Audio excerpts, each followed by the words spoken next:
Nous allons ouvrir une petite parenthèse diététique maintenant avec Christelle Ballesteros, qui va nous parler de cuisson, de la cuisson de nos aliments. Elle permet en effet de détruire les germes, de libérer aussi les arômes, de favoriser la digestion. Mais attention, elle peut aussi détruire les vitamines. Alors, quelques conseils sont effectivement nécessaires ce matin.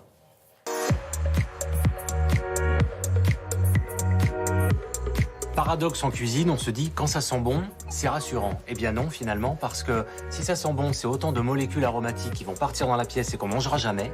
Et puis d'un point de vue nutritionnel et vitamines, si on a des molécules qui partent, ça veut dire qu'elles sont fragiles et donc on risque de les détruire. Et donc on ne va pas consommer ces vitamines qui étaient pourtant recherchées dans des fruits ou des légumes. C'est justement l'un des enjeux du Centre français d'innovation culinaire de l'Université Paris-Sud où nous nous trouvons, de réfléchir sur des nouveaux outils de cuisson pour préserver les nutriments, les oligo-éléments, les vitamines et cuire avant tout et donner un maximum de saveur aux aliments.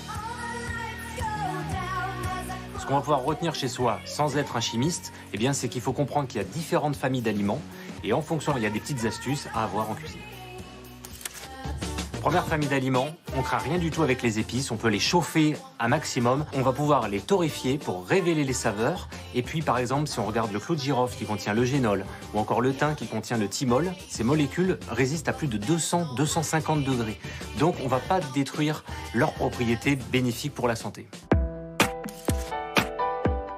Deuxième famille d'aliments, carottes, potimarrons, courges, panais éventuellement.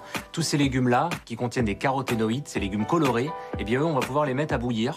Ça va tenir à 100-110 degrés. Attention tout de même, il faut surveiller les temps de cuisson parce qu'il y a un compromis temps-température. Si vous chauffez très très longtemps, vous allez quand même finir par tout détruire. Il faut quand même garder le légume avec ses propriétés un peu intrinsèques, pas al dente parce qu'on ne peut pas l'assimiler, mais suffisamment cuit pour être bien digeste. Troisième famille d'aliments, les légumes verts, les composés à feuilles, qui eux vont permettre de nous apporter du soufre, des composés très intéressants, de la vitamine C, de la vitamine B, etc.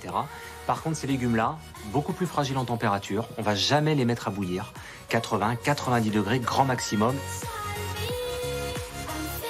Première astuce, jamais d'ébullition. Donc, on est sur 80-90 degrés, donc conclusion, dès qu'on voit des petites bulles, des petits frémissements, tout de suite un petit peu d'eau froide pour rabaisser la température.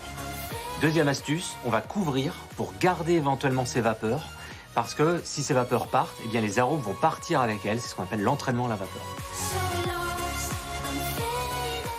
Dernière famille d'aliments, eh bien ceux qui sont très très riches en vitamine C, vitamine qui est indispensable pour l'organisme évidemment, mais qui ne tient pas au-dessus de 50 degrés. Donc dès qu'on va chauffer ces aliments, on va détruire les vitamines. Deux options s'offrent à nous. Pour les légumes qui demandent une cuisson type brocoli, épinards, etc., eh bien on va travailler à très très basse température, on va privilégier la vapeur et surtout on va contrôler le temps, ne jamais surcuire ces aliments. Deuxième option, eh bien ça va être de manger cru ces légumes riches en vitamine C. On va les mixer, donc un gazpacho par exemple, avec tomates, poivrons crus. Et pour les herbes aromatiques, également très riches en vitamine C, par exemple cerfeuil, basilic, persil et fenouil, eh bien on va les consommer crus directement et on va les mettre en dernière minute surtout au moment de servir. Face à ces données, eh bien la science continue à avancer avec les nouvelles technologies. Par exemple, en chimie, on connaît les distillations qui permettent de chauffer et de contrôler les températures, c'est-à-dire zéro perte de vapeur. Eh bien, pourquoi ne pas appliquer cette connaissance technologique au domaine de la cuisine pour nous, au quotidien, pour créer la casserole de demain avec zéro perte dans la pièce.